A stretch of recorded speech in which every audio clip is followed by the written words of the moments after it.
مچھلی کھانے پر اللہ تعالیٰ نے موسیٰ علیہ السلام کی قوم کو پورے شہر کو بندر بنا دیا.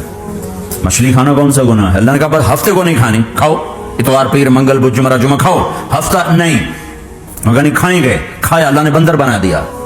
شراب پینا مچھلی کھانے سے بڑا گناہ ہے, اور بیچنا اس سے بھی بڑا گناہ ہے, اور نشے کی چیزیں بیچنا اس سے بھی بڑا گناہ ہے, ماں باپ کی نافرمانی اس سے بھی بڑا گناہ ہے. میرے نبی سے پوچھا گیا یا رسول اللہ قیامت کب آئے گی؟ کہا اللہ کو پتا ہے. کہا کوئی نشانی بتا دیں, کوئی نشانی بتا دیں. تو آپ نے فرمایا جب ماؤں کو ذلیل کیا جائے گا قیامت آ جائے.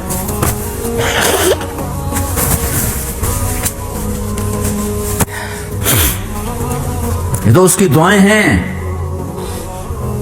بیچ میں آ کے کھڑی ہو جاتی ہیں. اللہ تعالیٰ نے کسی کو بندر بنایا, کسی کو خنزیر بنایا, کسی کو زمین میں دھسایا, کسی کو پانیوں میں بہایا, کسی کو ہواؤں سے اڑایا, کسی پر آگ کو برسایا, کسی پر بجلیوں کی چمک کو سے ان کو راکھ کیا. کب میرے رب نے کیا کچھ نہیں کیا. وَكَمْ أَهْلَكْنَا مِنَ الْقُرُونِ مِنْ بَعْدِ نُوحٍ وَكَفَى بِرَبِّكَ بِذُنُوبِ عِبَادِهِ خَبِيرًا بَصِيرًا. کیا کچھ نہیں ہوا ہمارے ساتھ, وہ کچھ کیوں نہیں ہوا کہ وہ کملی والے کی دعائیں ہیں, دعائیں ہیں, دعائیں ہیں, رونا دھونا ہے.